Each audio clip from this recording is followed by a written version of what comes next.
All right, March 25th, 2013. I want to look at this moon. See if I can hold myself still. Okay.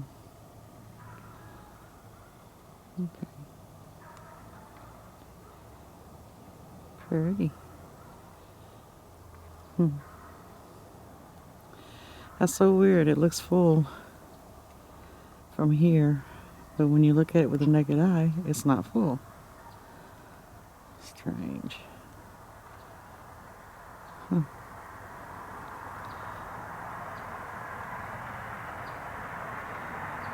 Neat. A little bit on it. Alright, hold steady. Sorry.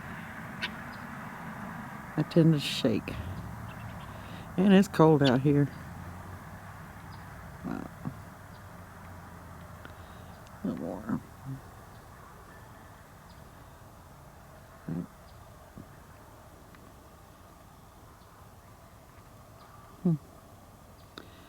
Big old bowling ball. Cool.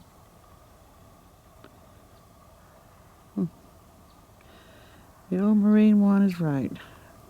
This moon is turning. This is so crazy. I'm standing here looking toward the east as it's coming up, going toward the west.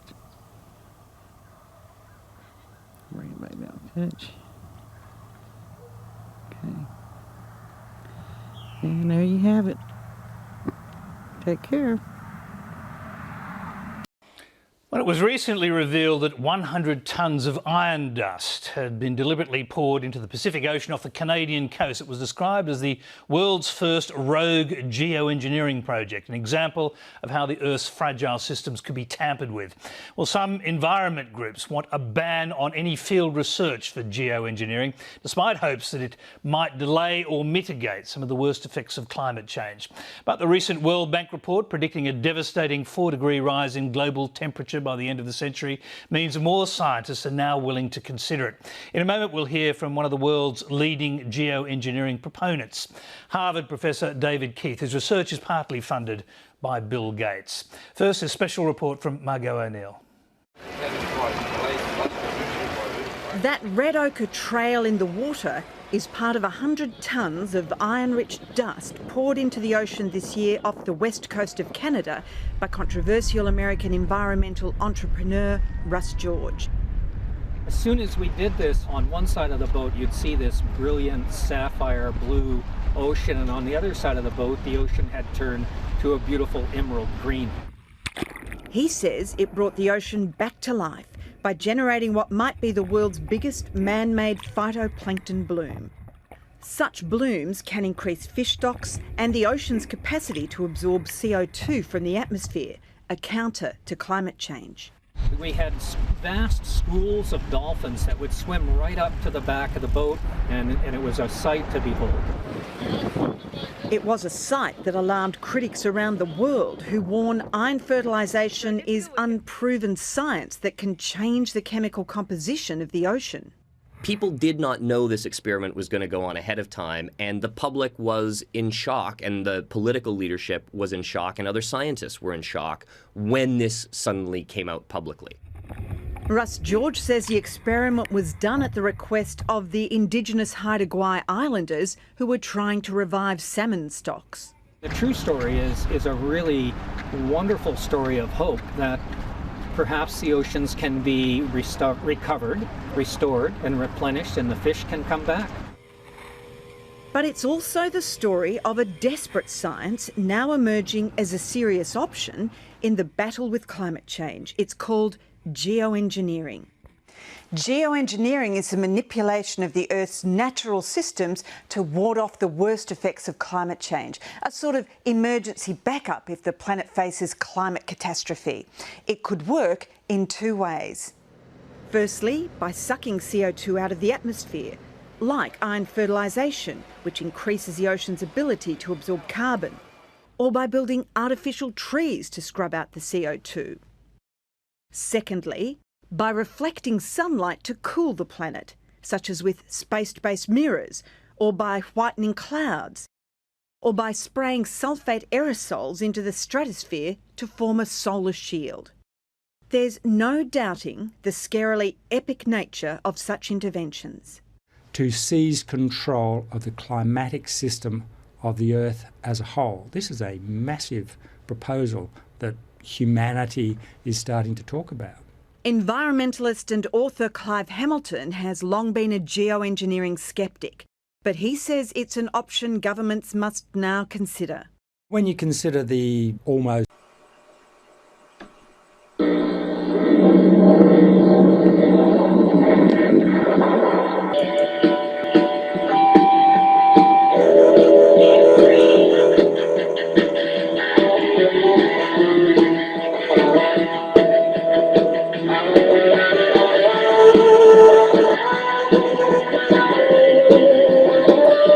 Live, this is One for the Record. I'm Diana, and today is April 26, 2013. Here is your news updates for today. This is round 2. I did it a lot earlier, but it didn't upload. Alrighty then. Let's go to...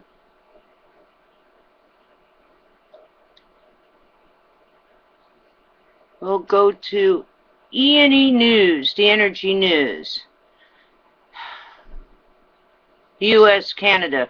Officials, wall around giant sinkhole must be rerouted. Land is sinking outside boundary. Ongoing surface substance. Also, let's now move into the Fukushima, Japan. TV, clay sheet used for Fukushima nuclear waste leaked after just 8 days. TEPCO designed to prevent leakage completely. Also, article, Fukushima Daiichi plant did amazingly well, performed beyond its best expectations. It's still performing, it's still shooting out a bunch of radiation. I don't know what that's supposed to mean. See, what is that supposed to mean? Alrighty then. Not a lot of news today. I'm attaching a lot of news. Alrighty then. There's nothing on the Extinction Protocol 2012 and beyond, so. Alright, so. It is 5 days down. We made it. And here's one helpful hint. I'm going to start a section called Mama D's Helpful Hints. Now, you could take a Coke bottle or any kind of soda bottle that's plastic, and if you need a funnel, cut the top of the bottle off, you know. Take a knife or scissors, and it's sharp, be careful. The plastic does get sharp. And you can cut the bottle, you know, in half, and you could use half of it, half of the plastic bottle for storage stuff. It could be storage stuff. You could use it for plants, whatever you need to use it for. And then the top part can be a funnel. Heads up on that. Emergency funnel. Alrighty then. So that's your helpful hint for today. And take care. I'm attaching a lot of stuff. And I'll see you tomorrow on the flip side. We made it. Hooray. Be prepared for anything. I got your backs. They're trying to prevent disease after this devastating earthquake that has left 196 people dead, 21 people still missing, but also 60,000 dead ducks in China from the earthquake. So the earthquake killed 60,000 dead ducks and 196 people, 21 also still missing and many injured. And so they're trying to carry out all of this to try to prevent disease from that devastating 6.6 earthquake that hit China a few days ago. Also, Nick of New York getting this to me as well. We've got some information that 150 dead animals were found in the UK. A small rural community have spoken of their stock after scores of animals were found dead dying in North Yorkshire farm, about 150, excuse me, about 150 sheep and lambs, 3 cows, 3 horses were found dead at the West Leighton between Richmond and Barnard Castle. They don't know what killed them. They don't know what killed them. Still not know what the animals died from, but the animal rescue charity reassured other local farmers that it was not because of disease that could be transmitted to other livestock. It's not disease. We don't know what did it. They're just, the beasts of the field are just dying. So you got 150 sheep and lambs, 3 cows, and 3 horses.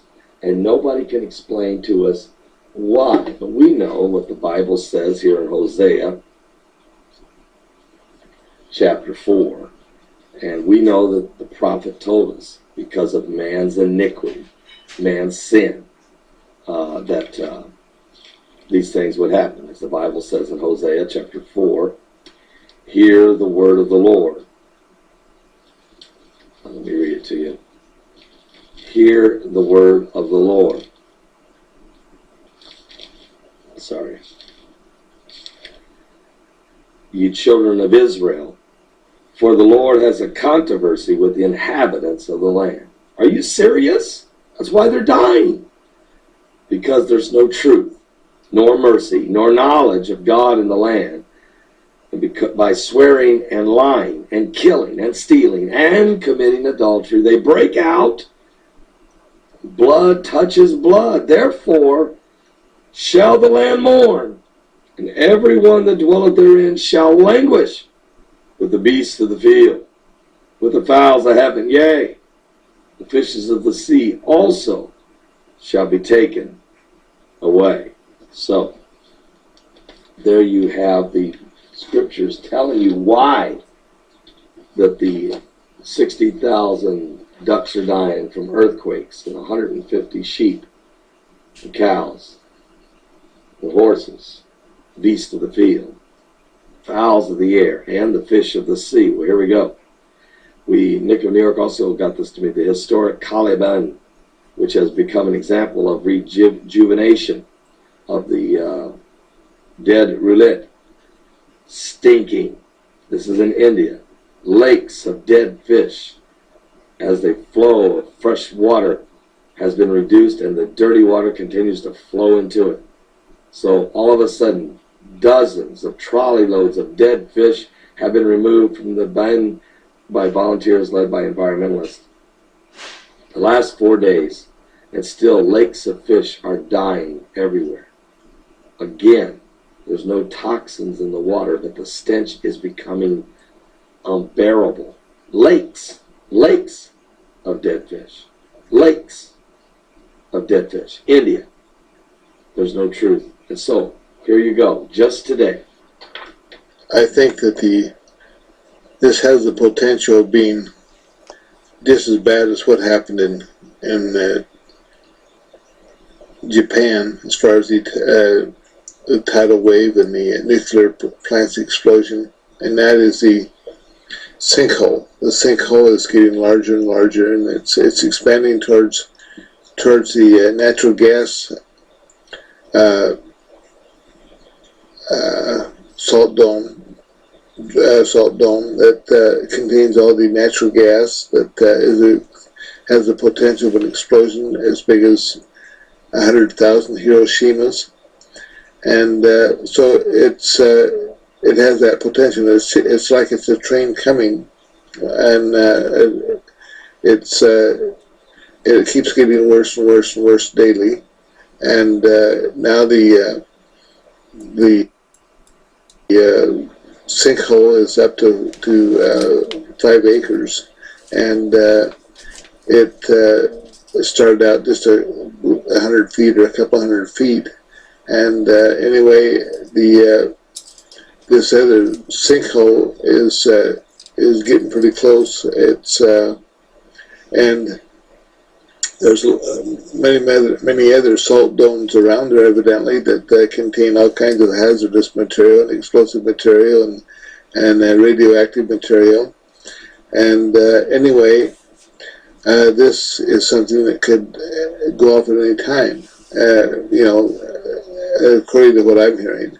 And so anyway, I'm just saying this, that if you live in that area, it's a low area, most of it's low area anyway, you need to get out of there. And you got the Madrid fault line, you're living in a very hazardous area. And anyway, if that were to happen and the nuclear plant were to explode also with it, and it would probably cause the fault line to erupt also. So anyway, it's a very dangerous area, it looks to me like. And so now they talked about the things that happened when the hurricane hit New Orleans, and the immigrants and so forth, there were the problems that there was no place to go and the cities wouldn't accept them and so forth. Well, now's the time you need to do something. Or else you're liable to be in a real serious, hard situation before long, anywhere in the South, and so the Southeast. So do whatever you can, and just keep praying and asking God what's going to happen. Now, these things are all coming to a point, it looks to me, and there's changes and so on and so forth. And anyway, I think we can kind of see, the places that we need to try to get ourselves to survive, and we need to help other people get out. And so it's getting now to where you don't even know where to turn, because there's one, like you look here and it's dangerous, you look there, it's dangerous. And but anyway, I think heading for the high elevation is the place to go if you can. And anyway, now when you look at this video, DUTCHSINSE doesn't start talking until about 13 minutes into it. So you might as well just go right into it and just skip the first 13 minutes. It's political, and then just start listening to it. Anyway, God bless you, and just keep your mind stayed upon the Lord and expect a miracle. And now, if you know the Lord, and you're in good shape, regardless of anything else. Do or do not. There is no try. Never. I'll never turn to the dark side. You failed, Your Highness. I am a Jedi. Size matters not. Look at me. Judge me by my size, do you? And where you should not. For my ally is the Force, and a powerful ally it is. Life creates it, makes it grow. Its energy surrounds us and binds us. Luminous beings are we, not this crude matter. You must feel the Force around you. Here, between you, me, the tree, the rock, everywhere. Yes, even between the land and the ship.